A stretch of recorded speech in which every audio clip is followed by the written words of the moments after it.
Hi everyone, it's Carol from Crinkled Path Journals, and I'm back for another episode of memory keeping with me in my altered cookbook junk journal.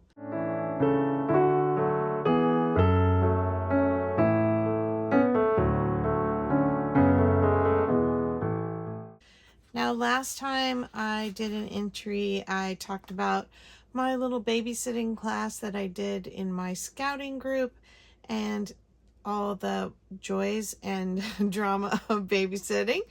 And I got to thinking about some other things about that scouting group and thought I would take this picture and alter it a little bit, use part of it and make my own kite to put on it, because I started thinking about other things we did in the scouting group, and one of them was a kite flying contest. And with our current very windy weather we have been having, I started thinking about that kite flying contest because I think we did it in April. We had to start working on it in March, and so it's March and that came to mind, and I thought, well, let's do this on a page and let's talk about some of the other things that I learned to do in my little scouting group. I was in this club for, let's see, I think you could start going to the club meetings in 3rd grade, and then I stayed in it until I was about 8th grade, and I was on the drill team, and we did fancy marching maneuvers as a huge group of like 50 kids or so, and that was a lot of fun as a middle schooler. But when I was younger, every semester we got to pick a new craft or activity that we wanted to learn so that we could earn a badge towards it. And then they would do these other little contest things along the way that weren't related to those classes, where you had to build something and enter it in the contest. And they did Pinewood Derby, where you have to build a little car out of a block of wood, and I still have mine, I think, in one of my memory boxes in my barn. So maybe I'll have to do a page on those someday. But this kite contest is what came to mind in this blustery weather we're having. And I'll tell you the end of the story first. We won the award for the highest flying kite. So they measured our string, or we had to buy spools of string that were pre-measured, I guess. And then based on how much string was left, once you got your kite all the way out, they would measure what was left and like mark your string as far out as the kite went. And then when you brought it down, they would measure what was left beyond the mark, and that's how they would find out whose kite went the highest. Well, we got our string all the way out to where there was no string left, and the little handle that the string was attached to, all of a sudden our string snapped and our kite went higher and higher and higher, and eventually went into some trees, never to be recovered again, sadly. But we were so proud of having won the highest flying kite. You had to do it in pairs, and so I did it with my friend, and I remember my dad being there, and he had helped us build the frame. And I'm cutting the kite off because I'm going to make my own kite to put on the page today.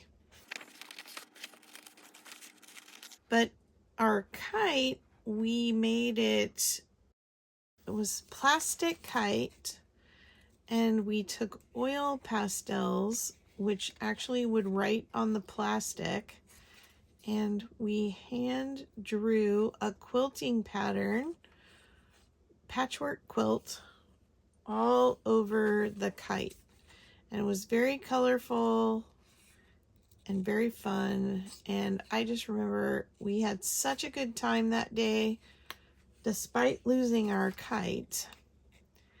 And I always looked forward to the beginning of a new semester when we got to sign up for our classes, and they were usually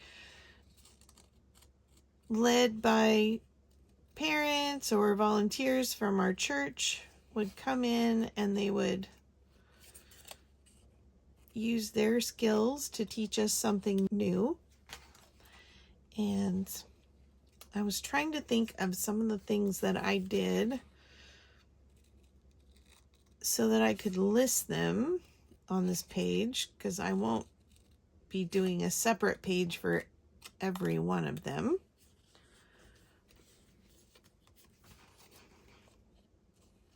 So let me think. What did I do? I know I did cake decorating, and that was something else because you had to bake a cake at home every week and bring it in unfrosted so that you could learn the frosting and decorating techniques. And one of my favorite teachers who taught me in several different little classes like that was Mrs. Rose, and I just adored her. She was one of the sweetest ladies and very talented and always just so kind. And they had been neighbors of ours. They lived on the street behind us, and that's how we first got to know them.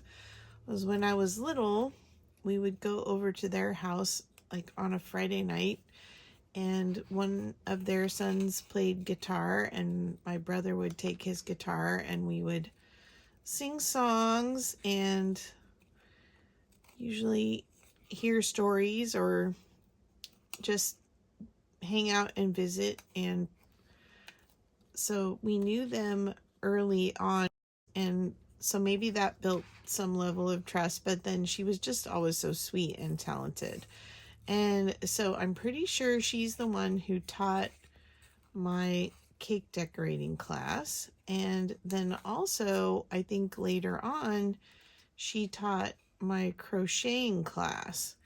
And I made a baby bunting, a yellow baby bunting that I think you could take a baby out in 10 below weather in this thing that I crocheted because it was so heavy. But I made it for the little girl that I would go on summer vacations with when she was born. That's when I learned to crochet. And then my sister-in-law got me some really nice crochet hooks, and I crocheted a few other things. But then my mom learned, Afghans were really popular in the 80s, and my mom learned how to do some simple stitches to make Afghans, and she borrowed my crochet hooks, and I never saw them again.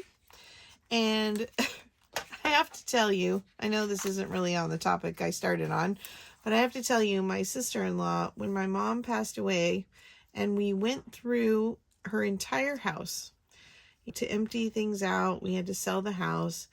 And I thought for sure in the emptying of the house, I was going to find those crochet hooks.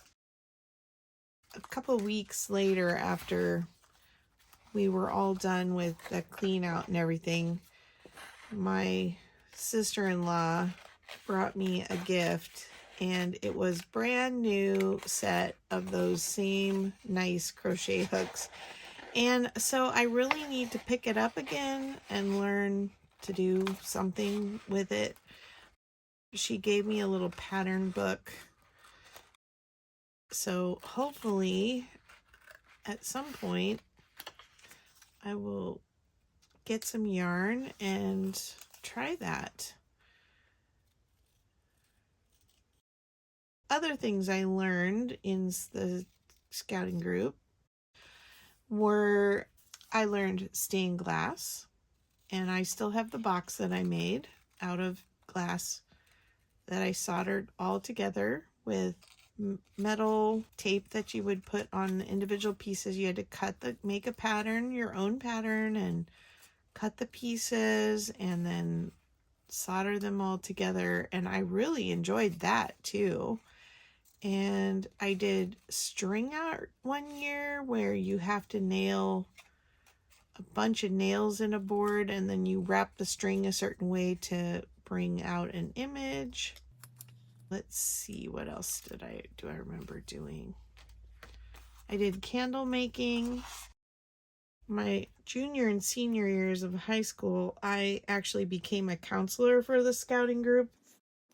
I and the future husband, who was my boyfriend at the time, we taught the candle making class. He was a counselor and I was a counselor, and that was really fun to do that together and give back. We always really liked kids, and so that was fun thing to do together. I want to cut this off so that I can get this tail on the page and where she'll fit on the page.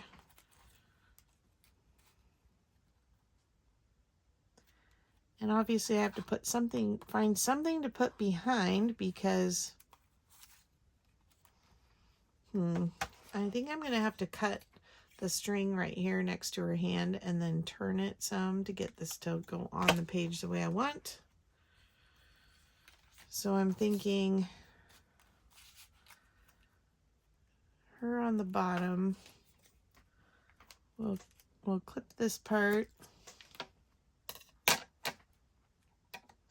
Maybe I will tuck this piece behind.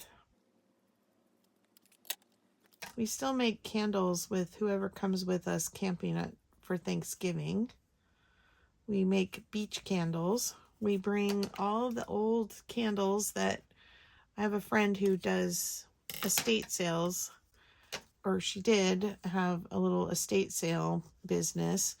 And unfortunately, she lives just far enough away that it hasn't been convenient for her to get me much in the way of junk journaling stuff. She's too far for me to go to the sales regularly, and it's too hard for her to store things. But she saves the candles from the sales and she brings them out. She usually comes camping with us. Sorry, I can't talk and figure this out at the same time. I want the string going this way, and then I want to hook the tail to it like that, and then I want the kite to go here. So similar to this one, I need to cut this off about right there. Yeah, so we still do candle making in the sand at the beach at Thanksgiving, melting the wax on the campfire in a coffee can, and then everybody who wants to make candles digs a hole in the sand, and with this wet sand you can kind of mold the hole into a shape, and then you put a wick in the hole and you put a stick across the hole and wrap the wick around it, and then whatever color wax you want. My hubby usually mans the fire, melting the wax. He kind of does it like a double boiler where he's got one coffee can with the wax in it that he's got in water, in another can.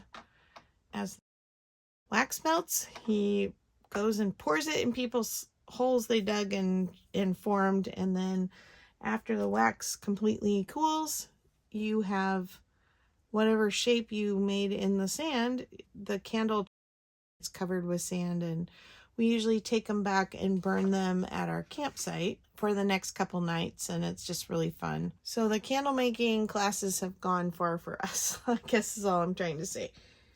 All right, now I need some kind of paper to go behind this to cover up how to prepare legumes. I'm thinking this paper might actually work. I used it for a journaling card. So let's see if I can redo this onto here. Gonna have to trim that down a little.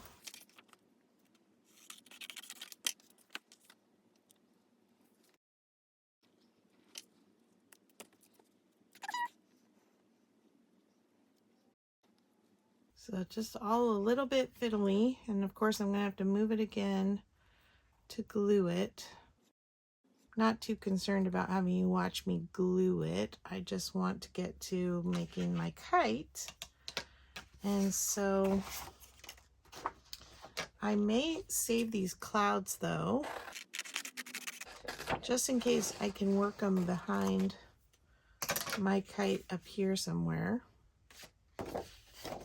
Just because it's kind of fun.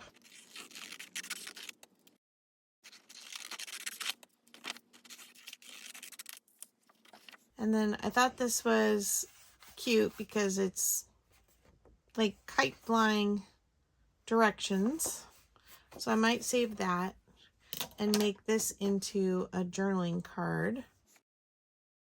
I don't know that I'm going to leave it kite shape. I might just cut out the square and then put some plain paper on the back. So let's go ahead and cut this straight.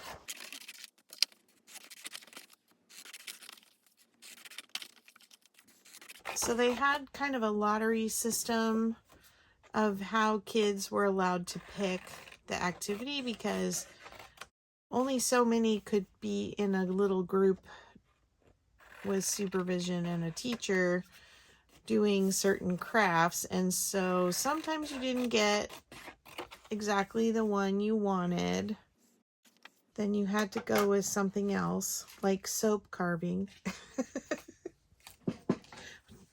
And maybe you enjoyed soap carving, but to me it was just like all these shavings of soap everywhere. All right, now I can cut my kite shape. Let's see, I'll start big and cut it down if I have to.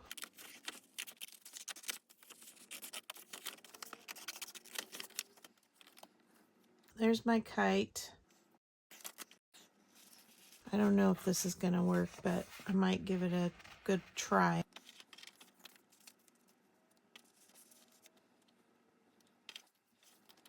Something kind of like that, but I'm going to cut the white parts out. I don't know. We'll see. So for my kite, I thought rather than doing pastels, the oil pastels like I had done on the actual kite, I thought I'd pull out my Neocolor 2 water-soluble crayons. And I'm going to start by kind of just very lightly. I just want to kind of think about where the cross members would have been, even though they're going to be on the underside of the kite. But then it helps me to get the perspective, how I'm going to lay out my quilting. So if I come down here, hopefully I'm still on camera. And I'm just going to start making some little triangles, because I think that's what I remember us doing, was just doing triangles all over the kite. And we got very elaborate because we drew each individual as a different pattern. Kite's going to be way up in the sky on my page, and so we're not going to be able to see that detail. we even drew all the little stitches in on the kite. And they were just kind of random patchwork. And we just filled the whole thing up. And it was so colorful. And I don't think we got a picture of it because I guess we thought we would take a picture when it brought it back down. It was lost to the trees. So did you ever do Scouts or Awanas or Royal Rangers or Pathfinders? Any Girl Scouts, Boy Scouts, Cub Scouts? And what did you learn to make when you did that? I know that we did all the outdoorsy stuff too, like we had to learn how to make a fire and chop wood and go on camporees and all that kind of stuff too, but I really wanted to kind of stick to thinking about the crafts we did. And of course now it's like the harder I'm thinking about it, the less I can think of other things I did. But I'm gonna make a list.